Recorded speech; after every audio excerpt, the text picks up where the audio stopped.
Hello everyone, मैं हूं अफजल और आप देख रहे हैं अफजल एलएलबी यूट्यूब चैनल।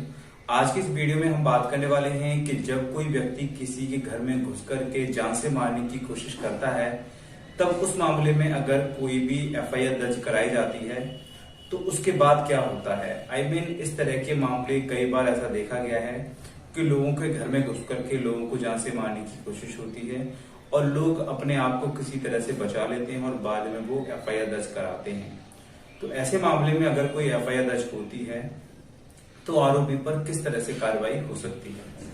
सबसे पहली बात यह है कि ऐसे मामले में अगर कोई आप एफआईआर दर्ज कराते हैं तो आईपीसी की धारा 323, 504, 506 और 452, 307 के तहत मामला दर्ज हो सकता है।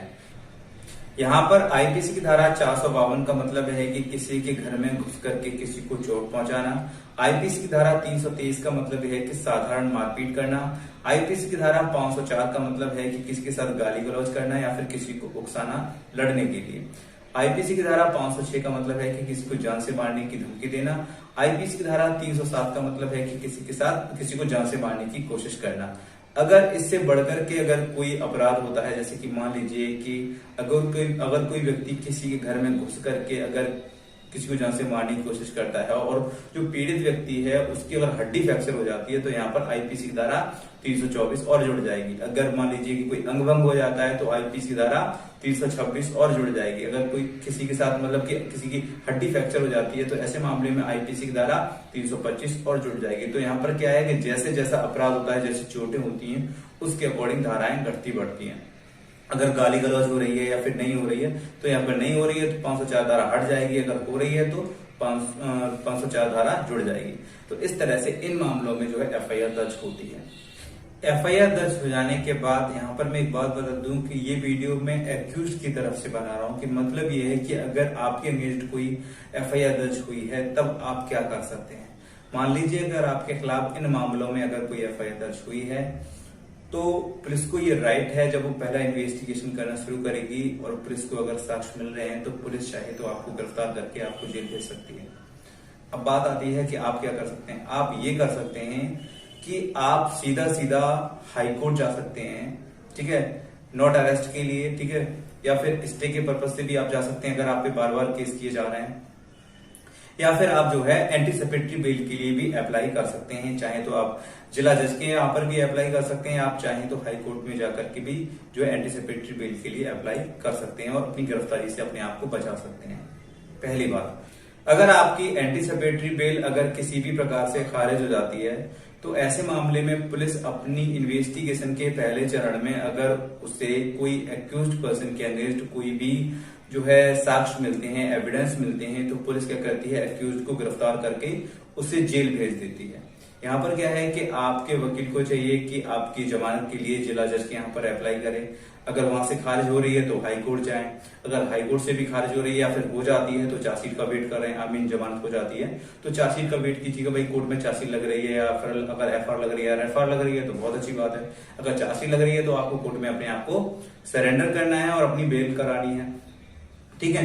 दूसरी बात यह है कि अगर मान लीजिए कि आपने बेल जिला जज के यहाँ पे डाली और आप जेल में हैं और आपकी किसी प्रकार से बेल खारिज हो जाती है तो आपको हाईकोर्ट जाना है। अगर हाईकोर्ट से भी खारिज हो जाती है तो आपको जो है केस डायरी का देखना है, केस डायरी में क्या सामने आ रहा है, ठीक है। और अगर आपको लग रहा है कि कोई ऐसा कोई कमजोर पॉइंट है जिसके आधार पर आपको बेल मिल सकती है तो आप आधार चेंज करके आप जो है दोबारा से बेल डाल सकते हैं, ठीक है, उसी कोर्ट में डाल सकते हैं, जिला जज के यहाँ पर ही। और क्या है कि अगर आपकी बेल एक्सेप्ट होती है तो वेरी गुड, आपको वेट करना है चार्जशीट का कोर्ट में, फाइनल रिपोर्ट का, आपकी कोर्ट में कौन सी फाइनल रिपोर्ट लग रही है, एफआईआर लग रही है या फिर चार्जशीट लग रही है। या फिर अगर मान लीजिए कि आपकी बेल नहीं हो पाई हाई कोर्ट से, सब जगह से आपकी बेल खारिज हो गई है, तो आपको वेट करना है चार्जशीट का। यहाँ पर क्या है कि पुलिस अपनी पूरी इन्वेस्टिगेशन करने के बाद कोर्ट में अपनी फाइनल रिपोर्ट प्रस्तुत करता है। अगर फाइनल रिपोर्ट एफआईआर के रूप में हो रही है तब तो आप बच गए, आपको चिंता करने की जरूरत नहीं है, जो केस था वो खत्म हो जाएगा।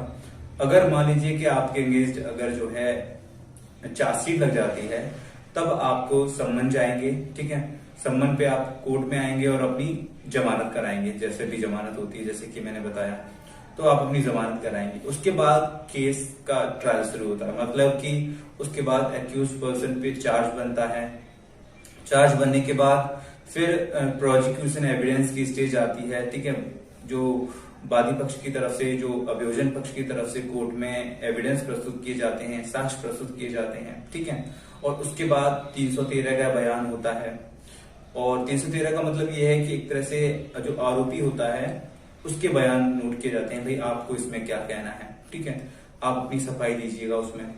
तो ये स्टेज आती है। उसके बाद फाइल आर्गुमेंट में चली जाती है और उसके बाद अलग अलग स्टेप चले जाते हैं कि मतलब कि डिफेंस में भी जा सकती है, डिफेंस एविडेंस में जा सकती है फाइल, आर्गुमेंट में चल रही है, या फिर जजमेंट में भी फाइल जा सकती है। उसके बाद मान लीजिए कि फाइल किस तरह से, अगर मान लीजिए कि डिफेंस में जा रही है तो डिफेंस के बाद फिर से जो है जो डिफेंस एविडेंस होता है उस कंडीशन में क्या होता है कि जो एक्यूज्ड पर्सन है उसकी तरफ से कोर्ट में साक्ष्य प्रस्तुत किए जाते हैं, अगर ये स्टेज आती है तो। वैसे तो मामला दूसरा हो जाता है, अगर मान लीजिए कि जो एक्यूज्ड है अगर वो कोर्ट में कोई भी एविडेंस प्रस्तुत नहीं करना चाहता है तो उस मामले में जो है केस का अलग अलग हो जाता है। तो वो चीज अलग है, मतलब कि आफ्टर 313 के बयान के बाद फाइल जो 3 रूप से आगे बढ़ सकती है, डायरेक्ट जजमेंट में जा सकती है, आर्गुमेंट में जा सकती है, या फिर डिफेंस एविडेंस में जा सकती है। उसके बाद मतलब कि हर स्टेप पर जो कार्रवाई है वो अलग अलग होती है। तो ये है पूरा प्रोसेस। और आफ्टर दैट जब फाइल जब जजमेंट में चली जाती है तो वहां पर अगर आपके खिलाफ जो आरोप तय किए गए हैं अगर वो साबित हो जाते हैं तो एक्यूज्ड को धाराओं के अकॉर्डिंग आपको सजा दी जाती है, ठीक है। अगर आप बाइज्जत बरी होते हैं, आई मीन अगर जो भी आप पे आरोप लगाए गए थे अगर वो साबित नहीं हो पाते हैं तो आप बाइज्जत बरी हो जाते हैं।